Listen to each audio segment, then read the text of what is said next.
this might be the moment. If we're looking for ground zero when fans of the NBA decided it was the last straw that broke the camel's back, this heavily contested three from a 25% shooter while no teammates moved to get open for him was a doozy. And it directly led to the fast break that became the first nail in the coffin for the Warriors as the Mavericks saw BP's contested corner three and raised them with an open corner three of their own to push the lead to double digits. And yet, these two teams broke the all-time record for three-point makes combined in one of the wildest games of the season. We were treated to a dizzying display of deep discharges that certainly kept us entertained, but is this the epitome of what's wrong with the NBA? Is this why ratings continue to go down? What is it about these shots that has everyone throwing up their hands in disgust and taking to social media to complain endlessly? It could be these types of threes, the ones where a player never passes the ball once before stepping back into a heavily contested heave that doesn't get anywhere near the rim. Luka wasn't the only culprit, since Steph does these on the regular and this one was closer, but you can see him trying to foul bait the refs once he realized the shot had no chance. The thing is, with a guy like Luka, while he might shoot several of these types of threes a game where his teammates don't do much but stand and watch, he'll get hot and nail the same type of shot like he did here to extend the early lead over the Warriors. And if there's anybody who has earned the right to take pretty much any type of three he wants, it's Wardell Stephen Curry II, no matter if he hasn't passed or the defender is all up in his face.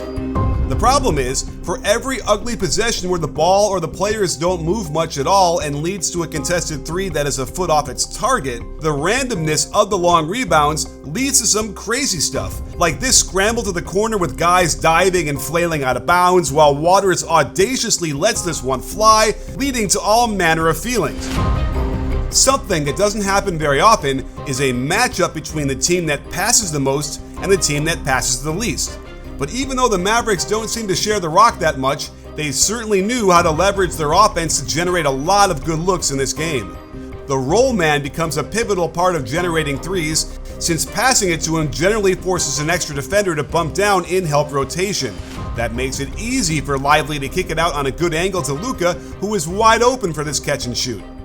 The Warriors are also well versed in the value of leveraging the outsized focus on Steph as a ball handler. When two defenders go to him, the short roll is open, the Mavericks get caught with two defenders rotating there to help, and Draymond gets a wide open shot that doesn't go in, but this type of teamwork to create an open shot has got to be satisfying on some root level to even the most cynical of NBA fans these days. Golden State treated us to two consecutive possessions of the same play that combined a little bit of everything as they released the pressure to the wing first, then hit the roll man, forcing the defense into an untenable position as Kuminga knocks down the wide open three. If it ain't broke, don't fix it, and the quick ball movement to find the opening has got to connect with anyone who's ever played the game and knows what sharing the ball like this feels like. And you wouldn't have guessed that the Mavericks don't pass the ball that much after seeing how often they utilize the roll man. Steph needed to bump down to stop Lively, but doesn't get back fast enough to stop Klay Thompson from getting the one more pass and nailing the jumper. When the Warriors adjusted to cover the corner better with Wiggins in good position, Grimes does an excellent job to attack on a catch with a jab cross, catching Trace Jackson-Davis over pursuing back into the paint, and Kyrie getting a wide open shot that practically goes in before rimming out. And how could anyone get frustrated when a team ruthlessly hunts out the biggest advantage they can find, not settling for a semi-open shot when they can make one more pass at the short corner three? And there are coaches out there today who are showing this clip to their teams as a demonstration for how offense should run. There is also a big difference between watching these plays on a screen versus being in the arena that surely affects how you feel about the game, and that's why you need SeatGeek, the best app for finding the greatest value for sporting events, concerts, or the theater. Just check for the green dots. They let you know the price is a great value. It's the easiest app I've ever used to get tickets, and I've got the hookup. With my code BBALL10, you'll get 10% off of every purchase you make. So act now, since this offer may not last long. Hit my link. Don't worry about being called a geek. That's cool these days. and enjoy all your favorite concerts and sporting events. Save 10% with my code BBALL10. So now we can get down to the real issues the NBA faces when it comes to three-point shooting. And my worry is that there's a blanket complaint that there's too many threes, despite the good shot to bad shot ratio being somewhere around 2 to 1. The best threes are usually after offensive rebounds when the defense is completely scrambled and the pass comes from the basket area, allowing the shooter to be aligned to the hoop and shoot it without dribbling. This Luka shot with 12 seconds in the shot clock with 2 guys on him was one that would upset even the most casual fan, but it directly leads to the best three-point shot they're ever going to get. Another great opportunity to get an open three is in transition before the defense can get set, and as long as the shots are open, these are great shots. If they're not going in off the break, they're valuable because there are more opportunities to grab the offensive rebound, and guess what? That's where the Mavericks again generate a great three for Clay when he's lost in the scramble of the new possession. But these shots get balanced out a little bit with the ones that people and coaches don't like. The biggest change in role player shot profiles in the modern era is the unleashing of the three-point shot from them. Back in the day, they would have shot long twos and whatever they could find around the basket. Now, we'll get no-pass possessions from guys like Pajemski, who shot this with 15 seconds left on the shot clock. The Warriors do it again when Steph gets a little caught up in an individual matchup with his former Splash brother. There is no movement or passing, and Waters isn't really open in the deep corner and heaves this up with 12 seconds on the shot clock. However, they were in good position for the offensive rebound, and Wiggins got a wide open three but passes it up for an even better shot caused directly from that corner three. The explosion of off-the-dribble threes might be the biggest problem, since this is where you'll see 4 shots under duress and hardened bricks that might hurt a poor rebounder near the basket. Luka gave us one of these in the fourth on another no-pass, 9-dribble step back with Kuminga in his face that ends up being short and gives us all a little bit of a stink face. Wiggins brings it up and doesn't pass it, and it's hard to argue when you've got 5 feet of space to shoot this shot that it's bad, but the results can clearly affect how we feel when shots miss by this much. In the best of times, players who are in big head mode will make half their shots, which means that even when great shots are generated, they'll miss more often than not. Maybe this also subconsciously affects how the viewers perceive the three-point shot, both because of the success rate, but by how much they miss. Let's face it, shooting a shot from 25 feet away with potential defenders lurking is a very difficult thing to do consistently. Even an elite shooter will clang multiple shots a game off of some nice ball movement too. So it's perfectly understandable that people would walk away from watching a typical NBA game after seeing some of these misses and say to themselves, hey, there's something wrong here. But maybe we're not recognizing enough of the beautiful game that the Warriors and Mavericks treated us to.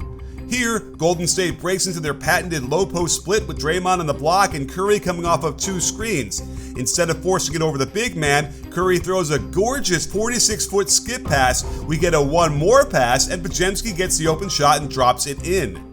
Or this gem from Luka, which begins with a ho-hum high pick and roll, but you might have missed that after the hezzy gets him an advantage, he lifts into the air, looks directly at Dinwiddie up top, which makes Draymond go that way like a Jedi mind trick, before unleashing a 35-foot no-look skip to the corner right on the numbers, so all Grimes has to do is casually knock it down. Amazing.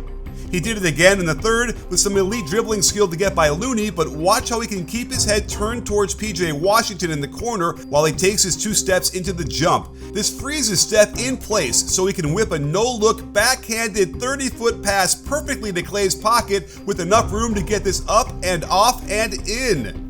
We might have missed the intricacies of this possession as it starts out with a zipper fist, but they added their wrinkle by having Curry backscreen the ball screener's man in Spain action, causing Kyrie to pause for not even half a second, but that's all Steph needs to hop into the shot and knock it down. If we get too stuck on the result, we might ignore that many three-point misses are the result of good team basketball, with willing passers hunting for the best shot that just happens to miss. But the process is just as important. I love a great fake handoff into backdoor cut into a kick out, plus 2 one-more passes to an open look against a scrambled defense. They just don't all go in. And if we wanted to limit three-point shots in general, then we wouldn't get some of the YOLO plays that put our hearts in our throats and make us get out of our seats when the big guns like Luka and Steph start doing things like this. It's that free spirit and artistry that makes this game so fun, and after another offensive rebound, of course, they're going to find Steph in the corner. Give credit to Spencer for tracking down Curry immediately and being right there to smother the shot, to no avail. He hits it while lying on his back in front of his own bench to spark another comeback for the Warriors.